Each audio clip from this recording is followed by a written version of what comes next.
Okay. Hello, everyone. My name is Vijayanth. If you did attend the previous session, there is going to be a quick recap of the solid design principles. Uh, if this is your first time hearing me today, welcome. So, a very quick recap of what we discussed in my previous presentation. So, we have 5 design principles known collectively as solid. S stands for single responsibility, which states that a class or any module should just have one single reason to change. O stands for open closed principle, which states that in order to add new features, you must be adding new code, not modifying existing code. L is the Liskov substitution principle, which dictates rules for how a child can substitute in place of a parent and not cause errors. And broadly, it just states that the child should deliver on all the promises that the parent promised, and it can have additional functionality which the parent does not have, but it should not be the other way around. Then I is the interface segregation principle, which states that the interfaces must be lean. They must not be bloated. They must only have those methods exposed that are needed by the child class and not any extra methods. Dependency inversion. This basically states that your top level module should depend on abstractions and not concrete uh, classes or implementations.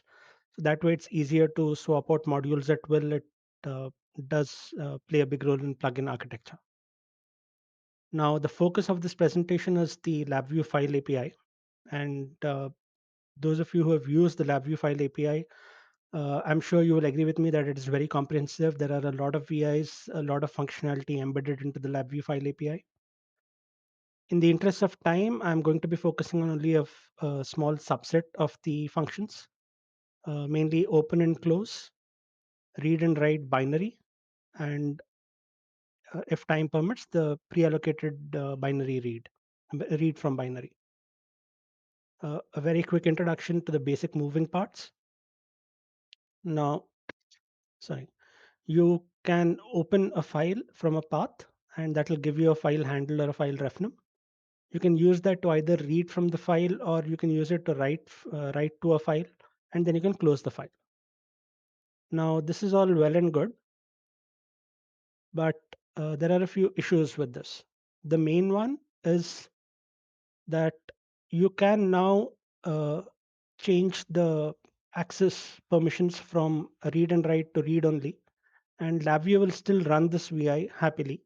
It's only at runtime that you might get a permissions error that says that okay, some VI, the right VI in this case, doesn't the right to file VI in this case does not have the adequate permissions. So it's easy to debug in small segments of code, but if your API is large, or if these operations are being performed in different states, it becomes harder to debug. And it would be very nice if these errors are caught at compile time rather than runtime. So there is a very easy solution for this, and it's class based. So we could define separate classes, one for read only files, one for write only files, and one for read and write. And we can expose the different methods accordingly. So a read only class will just have a read file, the write only class will just have a write file, write to file. And in the interest of space, I've just taken out all the prepositions. And the read write would have both. Now, ideally, if you have 3 separate classes, you will need to duplicate your code. You will need to have the open file code inside your inside this particular sub VI, inside this particular sub VI, and this particular sub VI. In order to make things more elegant and in order to avoid bugs by code repetition, which if you have not copied it properly, there could be bugs there. What I did was I introduced a separate class called the file class, and it's basically a wrapper on around the native API. So if I want to, and currently these read and write files are the binary read and write, but if needed, I can also extend it to string and use the other methods. I can include all of my methods here. And then depending on what methods a particular class needs to support, I just use those methods, these methods from the file class in my class methods. And then the question arises, why can't I just use the file API? Why can't the end user just use the file class directly and come back to the same problem that I am trying to address? So in order to do prevent that, what I have done is all of the APIs are community scope, and these classes are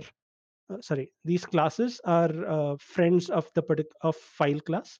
That way, these methods can only be used by these classes and nowhere else.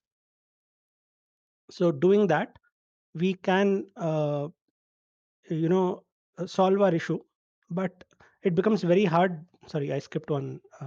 It becomes very hard to change these classes using quick drop. You need to find the correct path to change the class from a read only to write only and so on. So for convenience sake, just to mimic the native file API, what I did is I created polymorphic VIs, wherein the open file the first polymorphic VI, the classy file open here, it uh, has open file from all the three classes as the uh, as the concrete concrete is not the member VIs inside the polymorphic VI. And similarly, read has just two from the read only class and from the read write class. And write has two VIs from the write only and from read write. And close has all three member VIs. So that way, if I wire in at edit time itself, I can see broken run arrows appropriately. Also, I have ignored prettiness for readability. So the read method does not modify the class, so I don't have that out. So even though we have these jumps, it becomes easier to debug them in the long run. All right. So the problem with this methodology is that we need to create polymorphic VIs for each and every API that we have. And here we just have three options. Imagine if you have 10 or 100. So to overcome that, we can use malleable VIs. So we just have polymorphic VIs for the first case, but malleable VIs for the other methods. And LabVIEW will take care of using the appropriate method by class adaptation. The problem here is that this is, first of all, so pre 2020, and malleable VIs are generally discouraged in production code because there is chance of code randomly breaking, especially when you're building it. So in order to mitigate this, we can use interfaces. So as a first pass, this was the architecture that I came up with, wherein I have a read-only interface, a write-only interface, and a read-write interface. So the concrete implementation of the read-only class inherits from the read-only interface. The concrete implementation of a write-only class inherits from the write-only interface, and the read-write class inherits from the read-write interface. And these are the methods that I initially had. I had close file and read file as the dynamic dispatch methods in read only, and close file and write only. And because close file is common in these two, LabVIEW complained that it does not know which method to implement because both the methods were also the same in terms of the connector pane. So I had to include a third close file inside the read write. But if this read write class needed to use the read only method, it would uh, the dynamic dispatch method from here was inherited, and if it is the write method, it was inherited from this interface. This seems good on paper, but there was one issue, and that is, now in order to use my uh, in order to make those methods, I needed to have an input interface, which for read only I could have the read only class, for interface for write only I could have the write only interface. But when it came to close file, I could not decide what interface to use here as the input. If I used read write, then the API was unbroken in the first instance. If I used read only here, it was unbroken in this instance, but broken in these two, the close file input I am talking about. If it was write only, then it was unbroken here, but broken in these two. So if you notice, we have that close file which is common to all the classes, So that can actually be made into or common to all the interfaces. So that can actually be moved out and made into a separate interface. I mean, handled by a separate interface.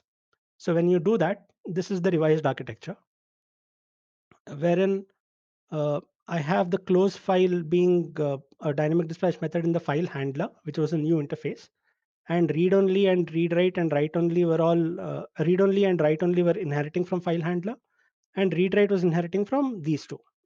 So that way, there was only a single and that could be implemented in the concrete classes, and read and write could be implemented accordingly depending on what the hierarchy was, what the inheritance tree was. So when we do this, we actually get what we were looking for. So now if I have a polymorphic vi as the input, I have not changed that yet. If I have it as read write, then my uh, public API, which just has the interface methods under the hood, is unbroken, and write is also unbroken. But if it is read only, then read is unbroken, write is broken. And if it is write only, then read is broken and write is unbroken, and close file is unbroken in all the three. So we have what I was basically aiming for. Uh, if you've seen the previous inheritance tree, you may be wondering why I just had close file in the file handler.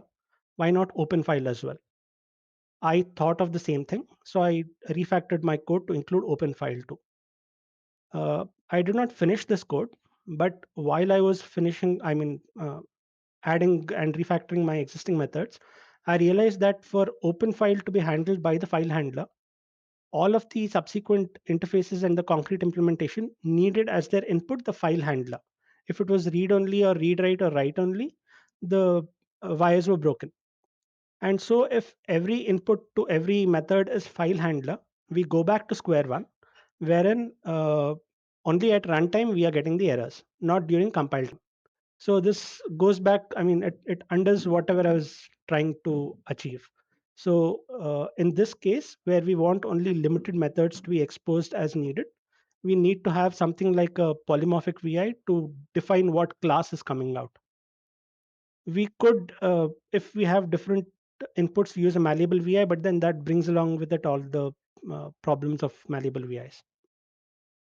So the first goal that I had can be achieved by modifying the file API using classes, and all the errors that were there could be mitigated using interfaces and adhering in some ways to the solid design principles.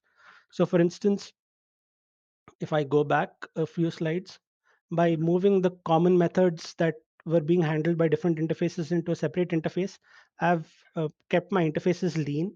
Even though it's just two methods, they were kind of bloated in some ways.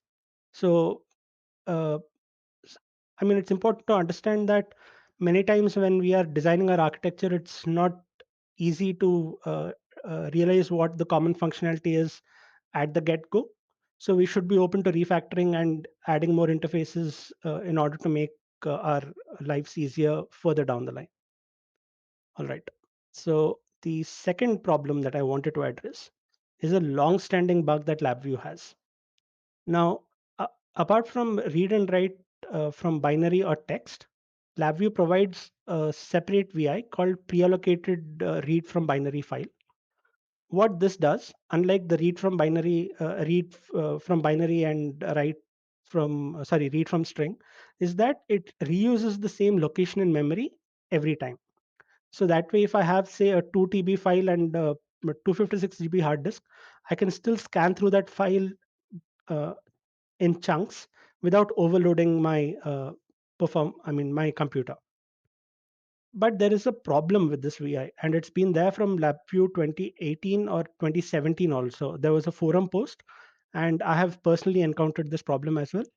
And that problem is that this VI, if this input that we have is 1048576 or less, that is 1 MB or less, if this input is a U8, if this input is U16, then that magic number here becomes half. So there's a 1 MB limit somewhere. Below that limit, this VI works as expected. If this input is above that limit, then on the last iteration, instead of returning the full array, it returns an empty array. So if you are using this pre-allocated binary read from binary in say calculating a checksum or comparing files or whatever, the last iteration that you have, you get errors. Now, when I initially encountered this, that drove me to yeah, and so when I used this to compare two files, I had to make a note of it on my front panel too to avoid this issue.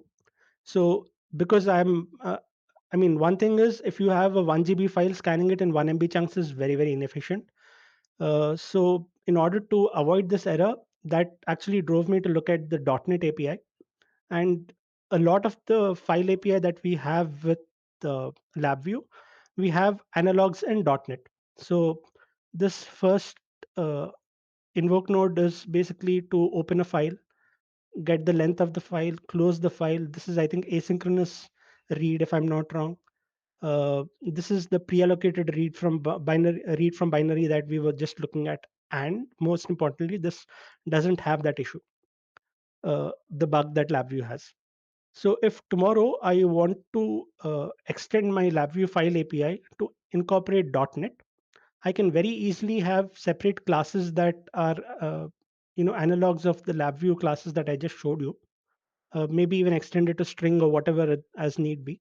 And because I have uh, interfaces in my in my hierarchy, I can just swap out my LabVIEW class with a .NET class, and I'm done. So the calling code is not affected there because the calling code is just going to be calling the interfaces.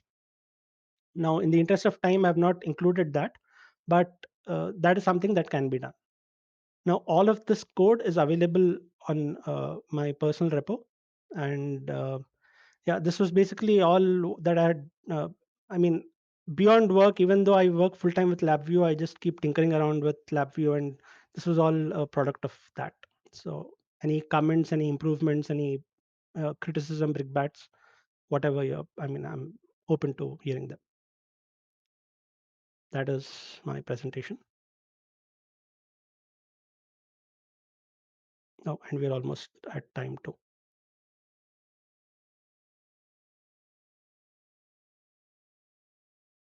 Thank you.